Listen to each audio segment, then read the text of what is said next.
Boker Tov, Rav Chodesh Tov, Shavua Tov. Boker Tov, Chodesh Tov. Shalom, shalom à tout le monde, Boker Tov, Shavua Tov, Chodesh Tov, bonne année pour les rois. Et donc, puisque nous nous retrouvons depuis l'année dernière, on ne s'est pas vu, eh bien, je pense que le mieux, c'est de continuer dans l'étude de Horoth. Voilà.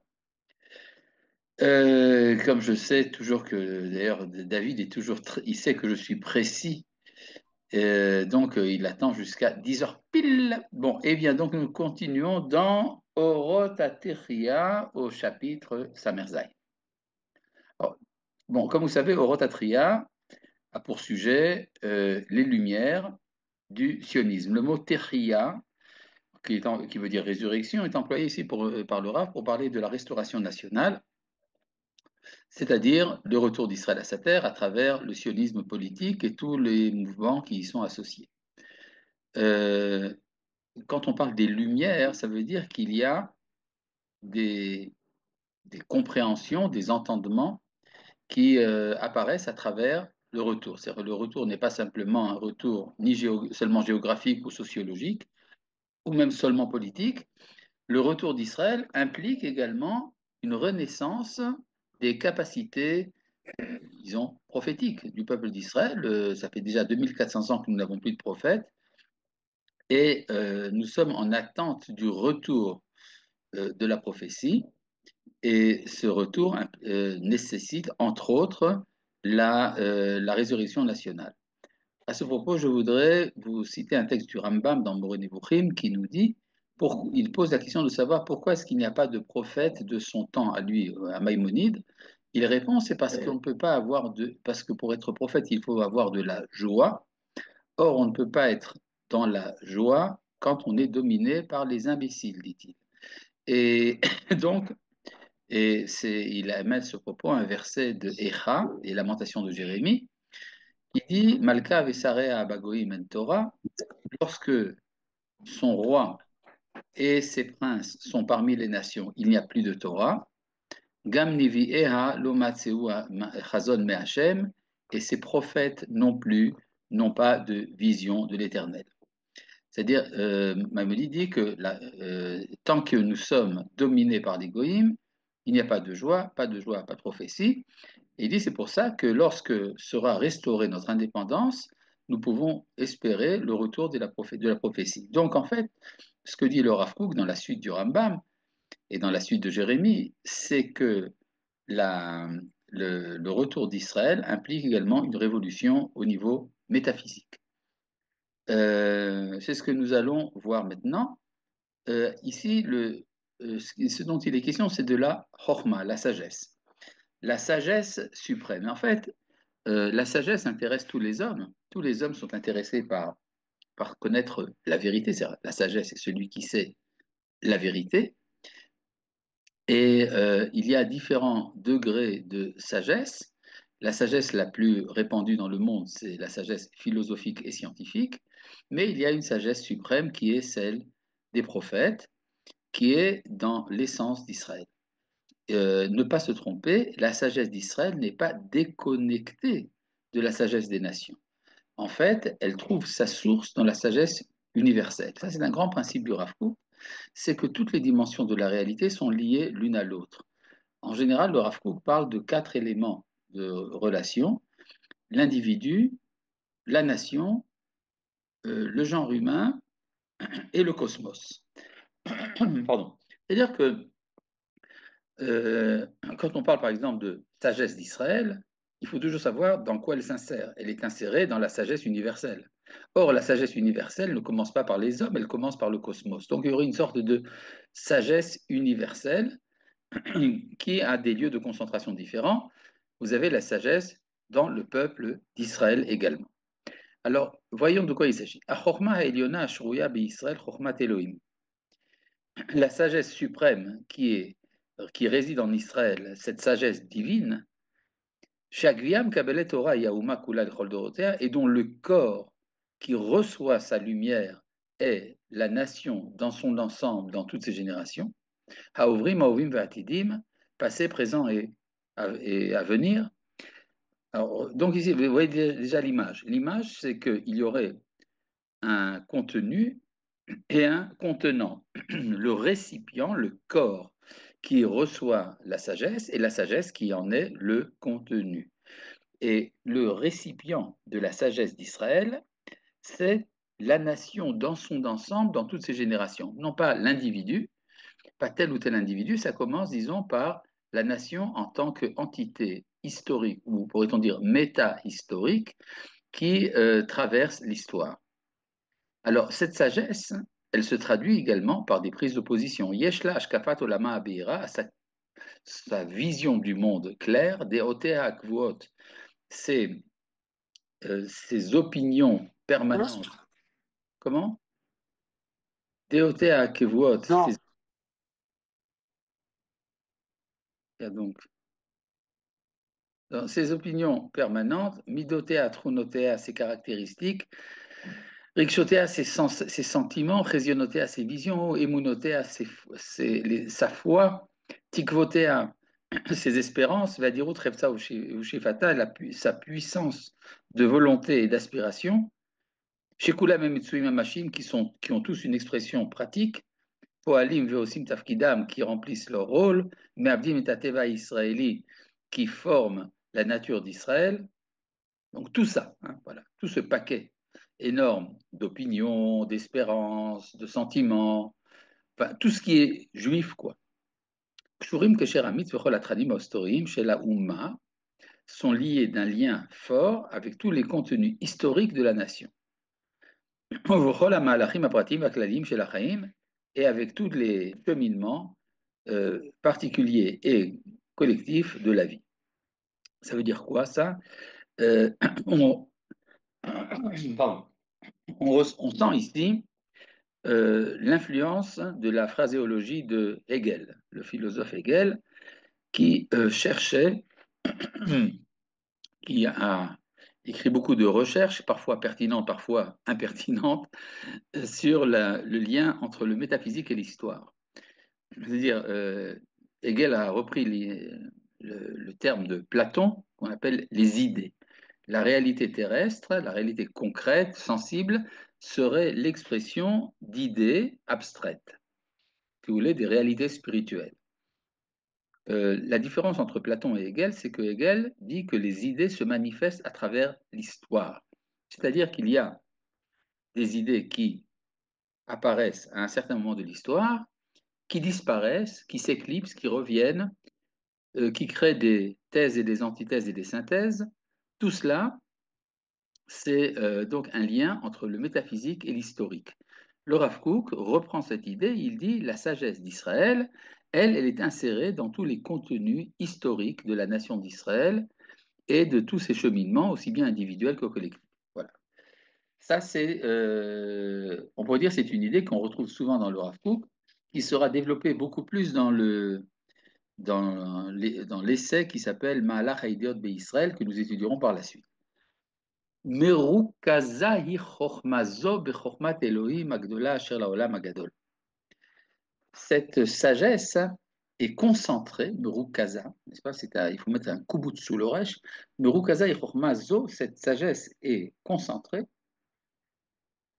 Bechokmat Elohim agdola asher laolam agadol. Dans la sagesse divine, c'est dans la théologie du grand monde. Asher letziv'e tsevaot kulam, qui est lié au rassemblement de tous les rassemblements.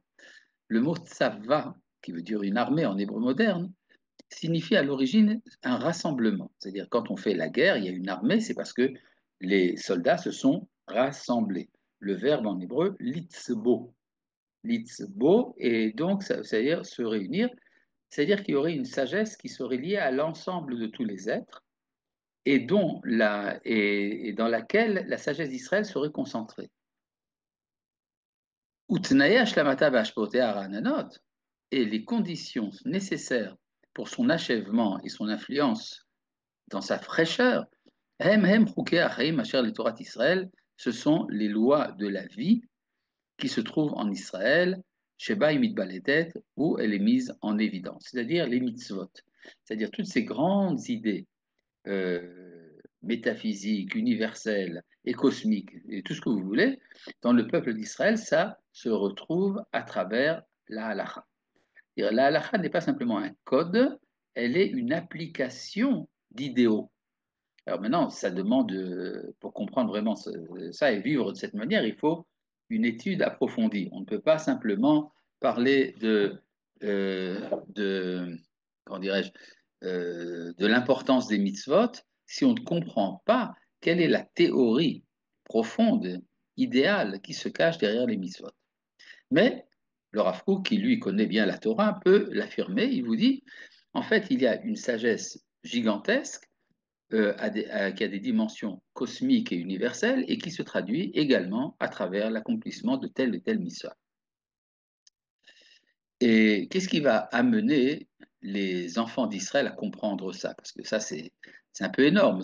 On vous dit, vous savez, les Juifs, ils doivent accomplir les mitzvot. Ah oui, et pourquoi?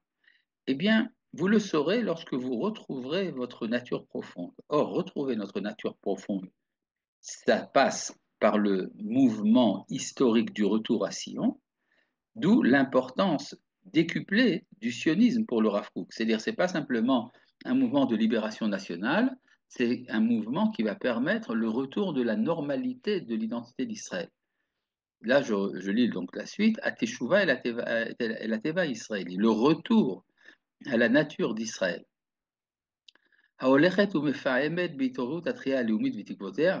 Qui va, en battant son plein dans l'éveil de la résurrection nationale et ses espérances, ce n'est que elle qui pourra ramener la teshuva entière. C'est-à-dire, vous voyez, il y a ici une critique, disons, implicite de la teshuva dans sa petitesse. La teshuva dans sa petitesse, c'est de se dire, bon, il faut accomplir les mitzvot, parce que comme ça, j'aurai une belle vie familiale. Je mériterai le paradis. Je me sentirai mieux dans ma peau. Tout ça, c'est très bien, mais ça n'a rien à voir avec la teshuva dans sa grandeur. La teshuva dans sa plénitude, qui d'une part est attachée à la sagesse d'Israël dans ce qu'elle a de réducteur, et est liée également à la sagesse divine et vivante suprême. Shoresh Ha'elyon, Asher la Torah b'chol milouéa, qui est la racine suprême de la Torah dans toute sa plénitude, chez Birtav et chez Be'alpé, aussi bien la loi écrite que la loi orale, chez la Chok HaKatuv ve'Amasur, de la loi écrite et transmise, chez le Kol Truna Yikara, et de toute caractéristique chère, Kol Mida Haguna, toute qualité noble, digne, pardon, Vechol Ra'ayon Nae, et toute belle idée, Vechol Yitzira Tova Vechaya, et toute créativité bonne et vivante, Ayotzet Mimekor Israël, qui sort de l'intériorité d'Israël, Venovat Mitzelem Elohim Asher Nitan Ba'adam, et qui découle de l'image de Dieu qui est donnée dans l'homme. Uminishmat Chaim Asher Nafar Be'apav Mirucho Elyon, et qui découle de l'âme vivante qui a été insufflée dans ses narines à partir du souffle suprême. Uman de Nafar, Mitoche Nafar, parce qu'il a insufflé, il a insufflé de son intériorité. Alors, bon, cette phrase-là, vous voyez, elle est entre guillemets. Man de Nafar, Mitoche Nafar, c'est de l'araméen. C'est une citation que dans plusieurs livres on attribue au Zohar, bien que dans le Zohar, chez nous, ce n'est pas écrit, mais peu importe, c'est écrit dans le Zohar de l'identité nationale. Dans le Zohar, donc, on nous dit que le souffle divin a été insufflé dans l'homme de l'intériorité de la divinité. Bon, alors, il y a ici de l'anthropomorphisme à couper au couteau, évidemment, à moins de comprendre ça comme étant une métaphore, mais une métaphore sérieuse quand même. C'est-à-dire, cette métaphore nous dit que tout ce qui se fait dans la tradition d'Israël, à travers la Torah écrite, la Torah orale, et également les comportements, tout ce qu'on appelle en fait Yiddishkeit, c'est-à-dire la manière de vivre, de l'approche de la vie qu'ont les Juifs, tout cela, en fait, retrouve sa racine dans l'âme du monde.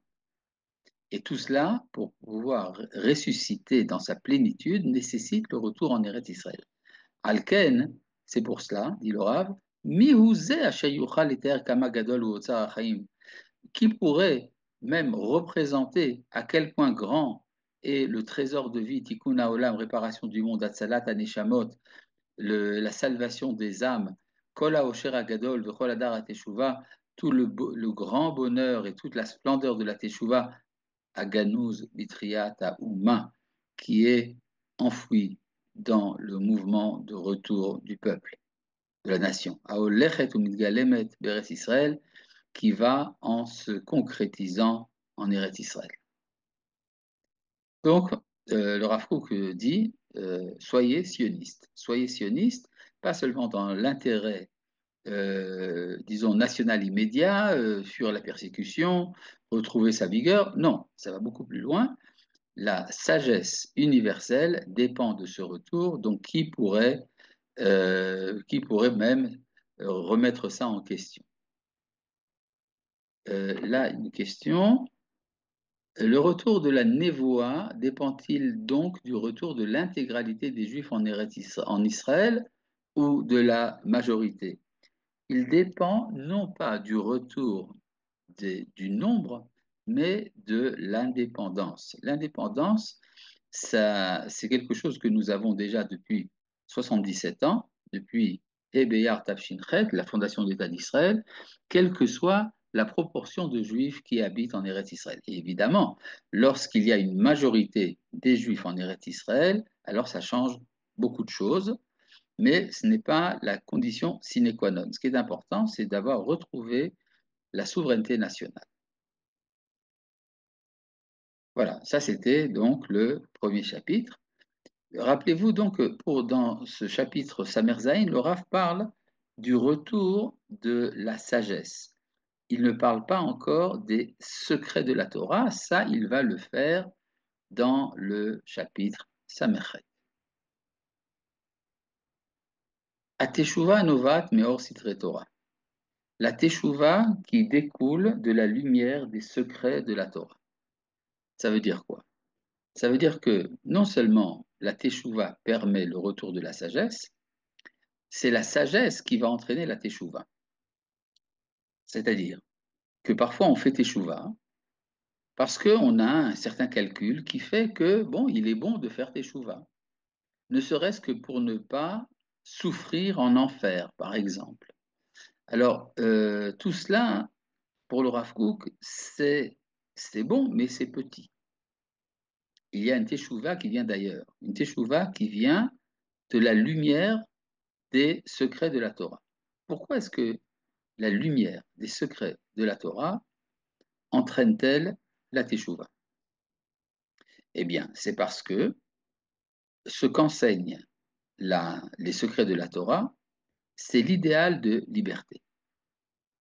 C'est-à-dire que l'homme est véritablement libre. Si l'homme est véritablement libre, alors le péché n'a pas de prise sur lui. Vous connaissez cette expression du Rav Kook dans Orot HaTeshuvah, quand il parle de Avdut Chet'it, l'esclavage du péché. C'est-à-dire le fait de laisser le Yetzer Hara dominer la vie, donner la direction à la vie, c'est déjà une forme d'esclavage. C'est qui rejoint donc toutes ces belles drachotes de type racidique qui vous disent que sortir d'Égypte, c'est sortir des entraves du Yetzer Hara. C'est comme dit ici très bien Evelyne, c'est le retour à l'origine de la vie. Et donc il y a, c'est pour ça que par exemple le mot Mitzraïm veut dire l'étroitesse, tsar, ce qui est étroit. L'étroitesse, d'ailleurs, ça ressemble d'ailleurs géographiquement au relief de l'Égypte, qui est tout le long d'un très long fleuve et qui n'a presque pas de largeur. Et alors maintenant, ce que dit ici le Rav Kook, c'est que cette teshuva qui vient des secrets de la Torah est évidemment incommensurable par rapport à la teshuva habituelle. Donc je relis ici, à teshuva anovat meor sitre Torah. La teshuva qui découle de la lumière des secrets de la Torah, Amitoreret mitoch higayon pinimi, et qui s'éveille par une réflexion intérieure. Amitpateach mimayan achai b'mamake aneshama, qui se développe à partir de la source vive des profondeurs de la neshama, akolel kol yosher bechol higayon, et qui comprend en elle toute droiture et toute réflexion, kol musar vechol chok u'mitzvah, tout éveil d'éthique et toute loi et commandement, gedola venisgava hi ben aroch mikol teshuva pratit, c'est beaucoup plus grand et beaucoup plus sublime, de manière incommensurable, une teshuva particulière, ayotzet, mitoch cheshbonot anefesh aktanim apratiyim, qui sort des calculs psychologiques petits et individuels. She'en bahem ela mekomam, qui n'ont en eux que leur place. She'atam ufratam, leur heure et leur détail. Vela hazian dechafa al kol ovdin, à nouveau expression en araméen tirée du Zohar, et qui n'ont pas la capacité d'expier l'ensemble de toutes les actions.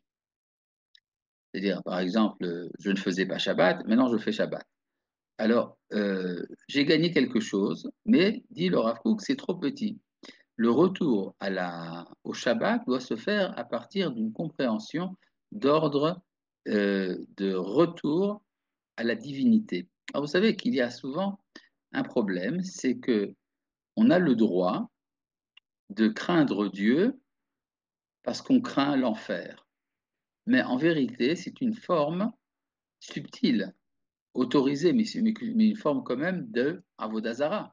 C'est-à-dire, au lieu d'être au service du Créateur du monde, alors on est au service des souffrances de l'enfer. C'est comme s'il y avait une entité diabolique qui nous ferait faire teshuva, ou bien l'appétit du paradis. J'ai entendu dire que dans le paradis, ça va très bien et que c'est très chouette. Alors je fais teshuva, d'accord, mais c'est une teshuva qui est liée à un calcul personnel qui ne peut pas sortir de sa petitesse.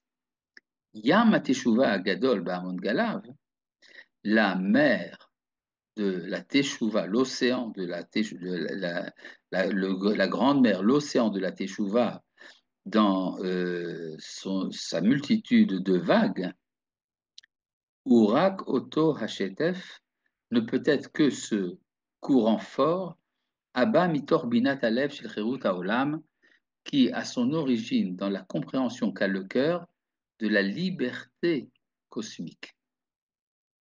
Haolechet Umeira Mitor Harache Razé Olam, et qui va en illuminant à travers les entailles des secrets, les interstices des secrets éternels. Asher Besodot Torah, qui sont dans les secrets de la Torah, Vechormat Arazim, et la sagesse des mystères, Vechol Haofa Aruchanit, et toute la manifestation spirituelle, Vechol Otsar Ashira Vaigayon Asher Bemeor Torah, et tout le trésor de poésie et de logique qui se trouve dans la lumière de la Torah. C'est quoi cette histoire de la liberté cosmique? C'est, d'ailleurs c'est magnifiquement dit, c'est que l'acte de la création est un acte libre. Si c'est un acte libre, alors la liberté irrigue l'ensemble des êtres. Et même si disons, au niveau superficiel, nous avons le sentiment que tout est déterminé, qu'il y a des lois immuables. C'est vrai, mais ces lois immuables ont pour origine la liberté. Or, cette liberté doit rayonner, doit diffuser à travers l'écran des lois. Au-delà de la beauté lyrique, que veut dire l'expression Yam Hateshuva? Yam, la mer, ça représente le réservoir. Le réservoir à partir duquel tous les fleuves découlent. C'est-à-dire, c'est dans l'image kabbalistique du Rav Kook ici, ce n'est pas la mer qui reçoit les fleuves, c'est la mer qui est à l'origine des fleuves. C'est ce qu'on appelle chez les kabbalistes Alma Decheru, c'est-à-dire le monde de la liberté. Parce que toutes les lois que nous connaissons, avant d'être fixées, elles n'étaient pas fixées. Ce qui fait que même si aujourd'hui, quand une pomme se détache de l'arbre, elle tombe de l'arbre, elle aurait très bien pu faire une spirale ou même monter vers le haut. Et c'est cette conscience de la liberté originelle qui se cache dans les lois qui nous amène à faire teshuva, qui arrive à nous convaincre que les emprises de la nature ne sont pas des emprises absolues. El ora zo meyachel Israël. C'est à cette lumière-là qu'Israël aspire. Uveor gadol ze yerae or geula. Et c'est dans cette grande lumière qu'apparaîtra la lumière de la Géoula, ou Fedut Olamim, et le rachat des mondes. Shuvu Elai, Ve'ashuva Alechem. Il y a ici un point d'interrogation qui n'a rien à voir. Il y a un petit tiret. Shuvu Elai, Ve'ashuva Alechem. Revenez à moi, et alors je reviendrai à vous. Qui c'est qui parle? C'est Dieu qui dit revenez à moi. C'est-à-dire qu'il veut la rencontre entre l'homme et le Créateur, et pas simplement le bien-être des êtres. Pourquoi l'homme a-t-il alors cette tendance naturelle à se priver de la liberté? Tout psychologue bien formé vous dira que la tendance à se priver de la liberté, c'est pour échapper à la responsabilité. Ça, c'est très grave. C'est-à-dire, on fait tout ce qu'on peut, on fait tout pour pouvoir se dispenser de la responsabilité. Pourquoi? Parce que si on a la responsabilité des bonnes actions, des grandes choses qu'on a faites, alors implicitement, nous sommes également responsables des erreurs et des mauvaises choses que nous faisons. Et donc, parfois, on préfère n'avoir aucun avantage, aucun bénéfice, ne serait-ce que pour échapper à la responsabilité des erreurs. Mais c'est en soi une erreur, parce qu'il n'y a rien de plus grand que d'être responsable de ses erreurs. C'est-à-dire, si on me dit, oh, de toute façon, tu peux faire ce que tu veux, tu ne nous intéresses pas. Alors, c'est être abandonné par la providence, avoir perdu le sens de la vie, tandis que si on est prêt à payer le prix des erreurs que l'on fait, ça veut dire que ce que l'on fait est important, que ça a un sens. Et peu importe si finalement on doit en subir les conséquences. C'est ça la grandeur de l'homme, c'est ça la beauté de la vie.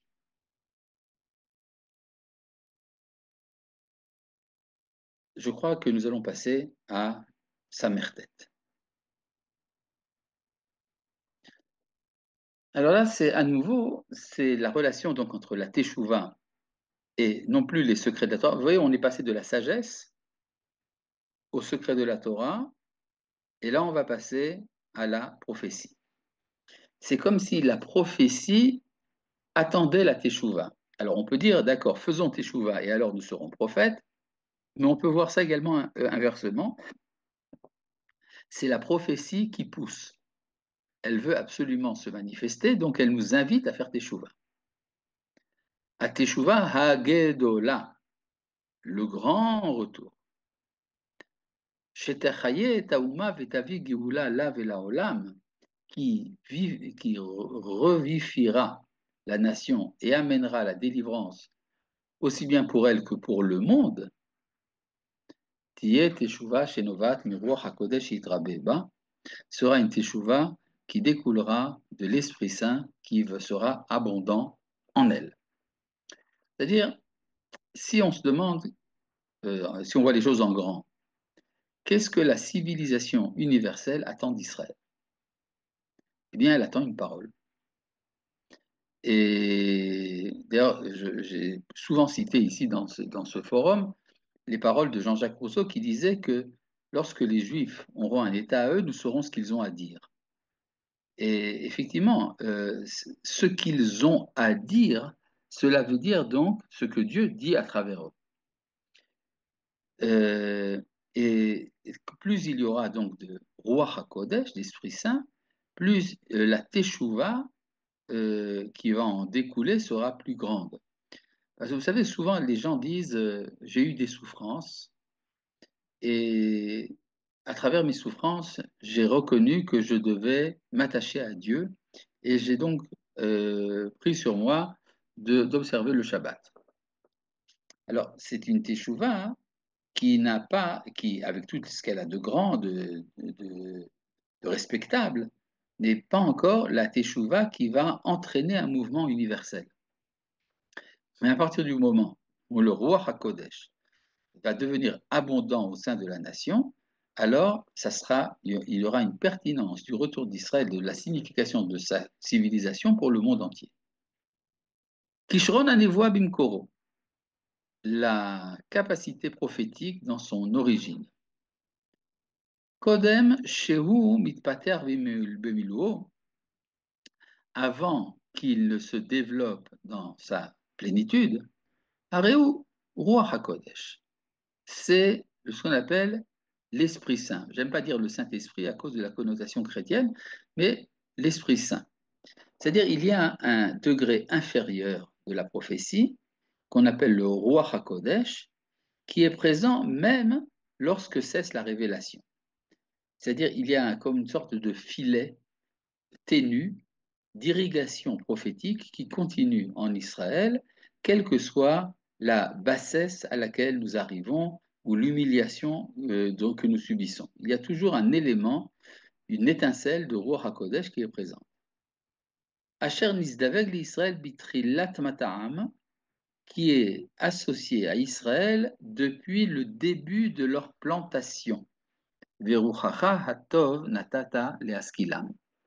Ton bon souffle, ton bon esprit, tu leur as donné pour les intelligibiler, enfin, leur donner la connaissance. C'est un verset du livre de Néhémie, quand dans le discours de Ezra en public, il parle à Dieu, il dit, une des choses que tu as faites avec nos ancêtres, c'est que tu leur as donné ton bon souffle, Ruchacha Hatov. C'est-à-dire qu'il y a une intuition chez les enfants d'Israël qui relève de la prophétie. Manitou disait souvent qu'un enfant dans un jardin d'enfants d'Israël comprend ce que Platon, le plus grand des philosophes, ne comprend pas. Il est capable de parler de la création du monde. Tandis que Platon n'est pas capable d'imaginer une création ex nihilo à partir du néant. Et ça veut dire que dans la nation d'Israël en tant que nation, sont répandues des opinions et qui découlent d'une intuition de style prophétique de Ruach HaKodesh. Maintenant, est-ce que chez tout le monde, il y a le Ruach HaKodesh? Non, il y a des concentrations. Ruach Kodesh Zé, cet Esprit Saint, et no sar mi birre haouma, ne quitte pas les meilleurs, les élus de la nation.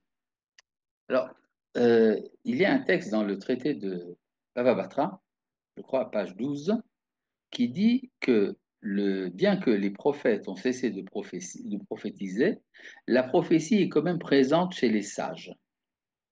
Et alors, la Gemara demande, mais où est-ce qu'on voit ça? Elle dit, ben, c'est très simple, parfois il arrive qu'un maître dise quelque chose et qu'un autre maître qui ne le connaît pas dise exactement la même chose avec les mêmes mots. Et ça, c'est l'expression du roi HaKodesh. Je ne peux pas m'empêcher de vous raconter un ouvrage de jeunesse qu'a écrit Manitou. Manitou a écrit dans sa jeunesse un petit livre sur le premier chapitre de Berachot qui s'appelle Reshit Ateruma. Et il est allé voir, il a été présenter son texte à des rabbins. Et un des rabbins lui a dit, est-ce que tu connais le livre Maguid Ta'alouma, un livre d'un des maîtres du chassidisme, dont j'ai oublié le nom, Maguid Ta'alouma. Et ce veut dire celui qui révèle le mystère, ce qui est caché. Et Manitou répond au rabbin, Ta'alouma ata Magid. C'est un secret que tu me dis, je ne connais pas ce livre. Et le rabbin lui dit, oui, mais c'est un livre sur Maseret Brachot, et tu vois que dans les phrases que tu écris, parfois tu écris mot pour mot ce que ce rabbin a écrit. Donc, si vous voulez, c'est l'expression du Roi HaKodesh. Ah, il y a ici une question, en quoi prédire, prophétiser le futur est une grandeur du peuple juif et aussi une attente des autres nations. La prophétie n'est pas la prédiction de l'avenir. C'est vrai que dans l'étymologie du mot prophète en français, qui vient du grec, ça veut dire les choses à l'avance. Mais ça, c'est le service météorologique qui le fait aussi. Et également les futuristes qui vous expliquent quels seront les processus économiques et sociologiques dans les années à venir, etc. Accessoirement, le prophète parfois transmet également ce qui se passera. Mais ce n'est pas ça leur travail. Le travail des prophètes est de transmettre la parole du Créateur. C'est à travers leur bouche que Dieu parle. Et donc, ce qui est important dans la prophétie n'est pas d'annoncer l'avenir. Les futuristes peuvent le faire. Mais ce qui est grand dans la prophétie, c'est le fait que le contact est établi entre la transcendance et l'immanence. C'est-à-dire que le monde n'est pas fermé. Il a une relation envers son créateur. Et ça, c'est important, évidemment, pour les nations. Les nations se sentent abandonnées par le créateur. Il faut leur dire que la ligne de communication existe et qu'elle fonctionne. Shalom Rav, est-ce donc un reniement de notre mission de nous présenter au monde comme la Start-up Nation? Au contraire, on ne peut être prophète que si il y a au moins 3 conditions qui sont réunies, dit la Gemara. Il faut être Chacham, Gibor, Ve'achir, sage, vaillant et riche. C'est-à-dire que la parole de Dieu est adressée à l'homme parfait. Or, si l'homme n'est pas parfait, ça serait quelque chose de profanatoire. Ça voudrait dire que la prophétie s'adresse aux malades. Alors, quand quelqu'un viendrait nous voir et nous dirait « Bonjour, je suis prophète », on lui dit « Mais bien sûr, tu es en découvert à la banque ». Et donc, tandis que ce que dit la Torah, c'est qu'il faut être un homme dans la plénitude de l'humanité, c'est-à-dire également riche, et alors la parole arrive de manière saine. Il y a dans la société israélienne, on peut dire que nous avons fait la preuve que nous sommes un peuple sage. Et puis, par les guerres d'Israël, nous avons découvert que nous étions un peuple courageux et vaillant. Et maintenant, grâce à la Start-up Nation, c'est alors que nous découvrons que nous sommes une nation puissante, économiquement, riche. Alors pourquoi il n'y a pas de prophète? Tout simplement parce que c'est divisé en secteurs. Le secteur de la sagesse dans la société n'est pas identique au secteur de la bravoure et il n'est pas identique au secteur de la richesse. À partir du moment où ces secteurs pourront se synthétiser, c'est alors qu'on pourra parler éventuellement du retour de la prophétie. Divine nation et non pas divination. J'aime bien le jeu de mots. Puisque c'est comme ça, nous allons continuer. Ruach Kodesh Zé, cet esprit saint, Enosar Mebrire Aouma, ne quitte jamais les meilleurs de la nation, mais Faemu Bechol Ishrelev, et fait entendre son battement dans tous ceux qui ont le cœur droit, les filles Shiur Verech Miyuchad, les Chol Echad les filles Midato, chacun selon sa mesure. C'est-à-dire, il y a le roi HaKodesh des grands d'Israël, il y a le roi HaKodesh de la multitude. Évidemment, il n'est pas du même niveau. Meromem ou Meadenhu et roi Gedolé Dea, il élève et sublime l'esprit de ceux de grands dans leur connaissance. Chachmei lev haoskim batorah lishma, les sages de cœur qui s'adonnent à la Torah dans son idéal, Gdolei Hanedivim, Shekol Amshachat Chaim Haruchanim ou Nachal Gadol Shel Tov Vechesed, ces hommes généreux dont dans tout le courant de leur vie spirituelle est un grand fleuve de bonté et de générosité. Meshorerim Elei Ruach Musar Vekadosh, des poètes emplis de souffle, de moralité et de sainteté. Choshve Machashavot Tovot al Israël al Haolam Kulo, qui ont des pensées de bien pour Israël et pour le monde entier. Donc, c'est-à-dire que le Rav Kook dit, si tu veux rencontrer des détenteurs du roi HaKodesh, eh bien, ça peut se trouver dans beaucoup de personnages importants du peuple juif à des niveaux différents. Roi HaKodesh bisodo haklali, ganuzu beotzar hachaim hagadol shel haneshamot ha'elyanot, et ce souffle, cet esprit de sainteté dans sa base collective est, est encastré, emmagasiné dans le grand trésor de vie des âmes supérieures, Achashot et Hod Razé Torah, qui ressentent la splendeur des secrets de la Torah, Vetshifat Yikrat Pnimiuta Shel Avoda Elohit Be'adrat Gedulata, ainsi que le flux de le flux cher de l'intériorité du service divin dans le rayonnement de sa grandeur, Amakshivim Kol Kedushat Achaim, qui sont attentifs à la voix de la sainteté de la vie, Muzmirot Pirkei Shira Min Hashamayim Va'aretz V'chol Asher Bahem, et qui entendent la musique des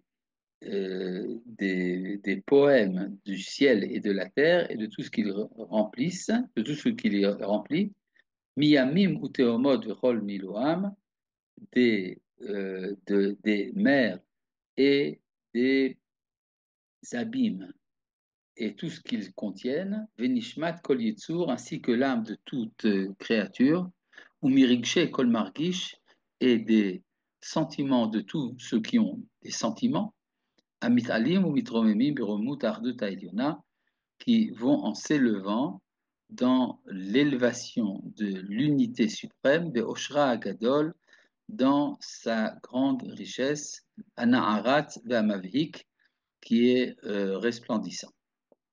Donc, ce que dit ici le Rav, c'est qu'il y a des individus qui sont sensibles à la musique, à la tonalité de l'ensemble de l'univers, et donc ils sont à l'écoute de ces mouvements.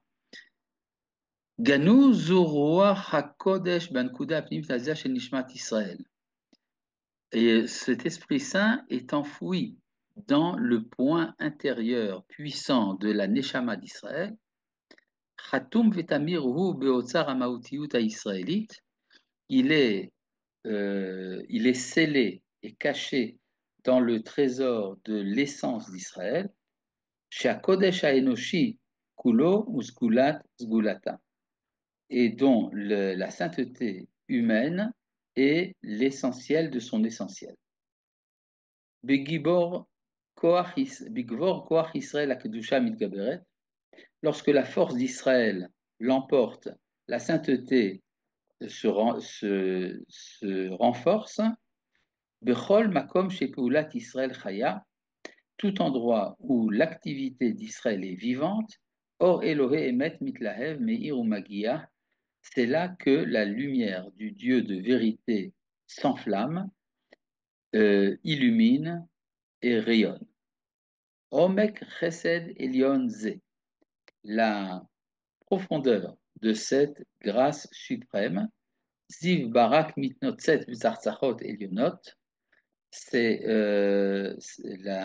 la splendeur, le rayonnement de son éclair apparaît à travers les tzartzachot suprêmes. Tzartzachot, ça veut dire les intuitions spirituelles les plus élevées, bechol ofen shu mitgale, dans toute manière de se manifester, afilu b'dertivit pshuta, même à travers des chemins naturels simples, afilu b'mish'alei achaim hayoter regilim, et même à travers les exigences de vie les plus banales, afilu b'shat kalkala vechet, et même lorsqu'il y a décadence et péché. Or, ha-Elohi enenu kave, la lumière divine ne s'éteint jamais. Netzach Israël, lo yeshaker velo yinachem, l'éternité d'Israël ni ne ment ni ne regrette. Bon, je pense que c'est clair. Et nous allons donc passer à Aïn. À nouveau, la même idée. Rappelez-vous que ces textes n'ont pas été écrits comme une suite. C'est une série de textes qui ont été ramenés ensemble parce qu'ils ont un dénominateur commun plus ou moins équivalent. Il y a ici une question par Ruach HaKodesh. Ne faudrait-il pas parler de souffle saint plutôt que esprit saint? Oui, le mot Ruach a plusieurs significations. Il peut vouloir dire esprit, il peut vouloir dire souffle, il peut vouloir dire volonté, il peut vouloir dire le vent, il peut même vouloir dire l'espace. Et donc, tout est possible. C'est difficile de se faire une idée de la société idéale selon le Rav Kook. Non, pas du tout. C'est très simple. La société idéale est une société qui entretient en permanence une relation envers le Créateur et qui transmet son message à l'humanité. Et cette transmission se fait à travers l'ensemble des manifestations de la vie, aussi bien les considérations élevées et éthérées que les conditions les plus simples et même parfois les plus basses. C'est vrai que pour savoir ce qui se passe dans l'avenir, il faut pour cela vivre l'avenir. Or, nous n'y sommes pas. Mais on peut avoir une intuition, disons une intuition prémonitoire de ce quoi le monde aura l'air un jour. La Teshuvah qui est destinée à Israël pour élever leur réputation dans une délivrance parfaite, Tavo l'idée à Shabbat Ozruach HaKodesh viendra, cette Teshuvah viendra par le retour de la puissance de l'Esprit Saint, ou du souffle saint, Shiwasgula Anevuit Beatralata, qui est la capacité prophétique dans son commencement, Amit Pachetet Al-Kol Makula, et qui s'épanche dans l'ensemble de la nation. Mitor Shiruach Elionze Mitametz Leofia, du fait que cet Esprit Saint s'efforce à se manifester, Mitgarshim Venidachim Ruchot Ktanim Imenu, c'est alors que des petites lumières moins fortes que lui sont rejetées. Alors, bon, c'est dit dans des termes un peu sibyllins. Le Rav Kook est plus clair dans Orot HaTshuva. Il dit que il y a des lumières qui sont des lumières faibles. Et lorsqu'une grande lumière apparaît, les petites lumières sont rejetées, sont repoussées momentanément. C'est quoi les petites lumières? C'est la religiosité dans sa petitesse. Et la grande lumière, c'est le Ruach HaKodesh qui veut apparaître. Et au moment où il commence son cheminement, il rejette, il y a un mouvement qui rejette ce qui est trop petit, ce qui explique la chilonout. La chilonout, la laïcité ou le laïcisme plus précisément, a pour origine une aspiration profonde au Ruach HaKodesh dont les tenants ne sont même pas au courant. Je crois que la notion religion atteint en tout cas ma conception de la Teshuvah. C'est en ça que l'enseignement du Rav Kook est bouleversant. J'aurais même mis un E après le L. Oui, intéressant, effectivement. מתוך שרוח עליון זה מופיע, התוכן המיוחד לישראל בתור העם לבדם לדעת ישכון, le contenu particulier à Israël qui est séparé, qui est isolé des nations, לא יתברר על ידי המעשים החיצוניים והקצובים והדברים המילואים בלבדם, ne pourra pas être clarifié uniquement par des actions extérieures et mesurées et des études et l'étude uniquement, Kim al yedé aramat hachaim bisgulatam apnimit, et ça viendra par l'élévation de la vie dans sa vertu intrinsèque. Totsat adavar abba al yedé ratson kabir pnimi shevaru gdolei aneshama. Le fruit de cela viendra par une volonté forte et intérieure qui sera explicitée par ceux dont l'âme est grande, c'est-à-dire les Gdolei Israël, Amakirim et Alichot Dofek Achaim Shel Klalut Haoma Akula, qui connaissent les cheminements des pulsions de vie de l'ensemble de la nation tout entière, Vehem Hem Baalei Hayesod Ha'elyonim, et ce sont eux qui sont les porteurs de la fécondité suprême, Asher Ya'alu et Kol Ha'yeridot, qui réélèveront toutes les chutes. Ben Shelahem, que ce soit les leurs, Ben Shel Klal Israël ou de l'ensemble d'Israël. Ben Shel Kol HaNefilim Asher Amdu Liot Meshichim Venaflu Venokshu Venishbaru, et même de tous les chuteurs qui ont voulu être des messies et qui sont tombés et qui se sont brisés. Alors, comment aider le peuple à sortir de la religiosité? Ça se fait tout seul, ne vous en faites pas. Ce que dit le Rav ici, quelque chose de très fort, c'est qu'il y a eu des mouvements messianiques dans l'histoire. Et que tous ces mouvements messianiques ont échoué, ils ont avorté. Mais ils étaient porteurs d'étincelles, et ces étincelles doivent être récupérées. Elles seront récupérées par le Mashiach. C'est-à-dire, le Mashiach est appelé dans le Talmud du nom de Bar Naphlé, le fils des avortons. Ça veut dire qu'il est le produit de tous les avortements messianiques de l'histoire qui vont se retrouver finalement, qui vont être rédimés par l'action messianique. Voilà que leurs étincelles se sont dispersées, et demandent une réparation vivante et permanente, Biyesod David Melech Israël, qui est la faculté de David, roi d'Israël, Roi Hapenu, Mishiach Hashem, le souffle de notre narine, le Messie de l'Éternel. C'est-à-dire, je vais prendre un exemple de tentative messianique qui a échoué, le communisme. Le communisme n'a pas réussi à être la rédemption du monde, mais il a quand même fait quelque chose. Il a sensibilisé le monde à la justice sociale. Et donc, il y a les syndicats, il y a le droit de la grève, etc. Tout cela a pour origine ce messianisme manqué.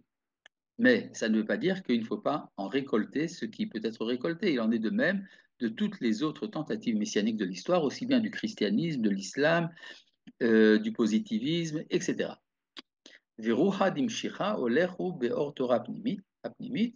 Le souffle du Messie va, en se manifestant dans la lumière de la Torah intérieure,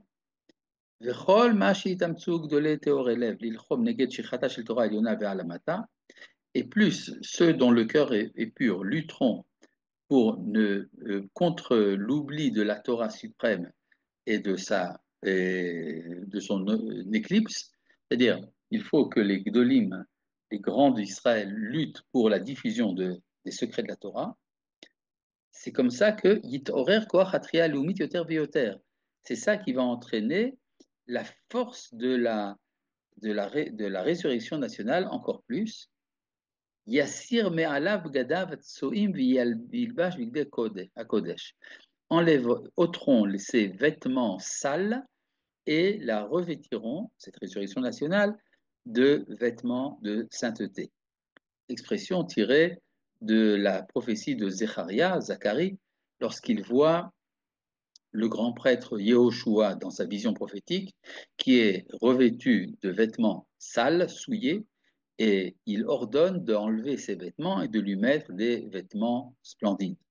Effectivement, donc, celui de Rav Kook, le retour d'Israël à sa terre est associé à des actes répréhensibles, il y a beaucoup de souillures, Et ces souillures doivent être lavées.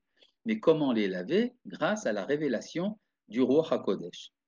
V'yukar l'école Israël l'chol haolam, et c'est comme ça que comprendront Israël et le monde entier, Shepe'ameh dalim ellu, que ces premiers pas, ces pauvres premiers pas, Ikvod Geulat Olam Hem, sont les traces qui tracent le chemin de la rédemption du monde. Les Israël Vela Olam Kulo, pour Israël et pour le monde entier. La Geulat Olam, Geula éternelle pour Israël et pour le monde entier. Le Chol Asher Yechubar et la Chaim, pour tout ce qui est lié à la vie. Ul Nishmot Yeshene Afar, et également les âmes de ceux qui résident dans la poussière. C'est-à-dire que la Géoula d'Israël a également des conséquences, des embranchements au niveau des Neshamot, même des générations passées. Ametzapim Gamhem Liom Géoula, car elles aussi, les Neshamot en question des générations passées, attendent le jour de la délivrance, les Or Hadash Al Tzion, ils attendent une lumière nouvelle qui apparaîtra sur Sion. C'est dans le texte de la première bénédiction du schéma, dans la version ashkénaze, Or Hadash al Sion Tahir. Tu ramèneras une nouvelle lumière sur Sion. Et il y a donc une attente de l'ensemble des êtres, y compris des générations passées, pour une élévation d'ordre général de toutes les dimensions de la vie. Les Or Hadash al Sion, et donc, dans le texte de la Tefila, Or Hadash al Sion Ta'ir, tu feras briller une nouvelle lumière sur Sion, Veniske Kulanu Meera Leoro, et nous mériterons tous ensemble de recevoir sa lumière. Donc, nous avons pour l'instant vu plusieurs passages dans l'enseignement du Rav qui nous parlent de la manière dont se fait la Géoula et la Teshuvah, non pas de bas en haut, mais en vérité de haut en bas. C'est-à-dire un éveil du souffle prophétique, du Ruach HaKodesh, de la sagesse suprême, tout cela converge vers l'exigence de la rédemption d'Israël pour établir une société dans laquelle il y aurait un face-à-face entre Dieu et le monde, entre Dieu et l'humanité à travers Israël. Y a-t-il encore des questions éventuelles? Il me semble que non. Ah, concrètement, on en est où? Ben, vous n'avez qu'à regarder la carte de la Géoula et vous saurez exactement où est-ce qu'on en est. C'est très simple. D'accord? Je pense que voilà, nous avons fini pour aujourd'hui. Nous nous retrouverons Be'ezrat Hashem la prochaine fois. À bientôt. Merci à David. Merci à tout le monde. Et shalom. Chodesh Tov U'Mevorach.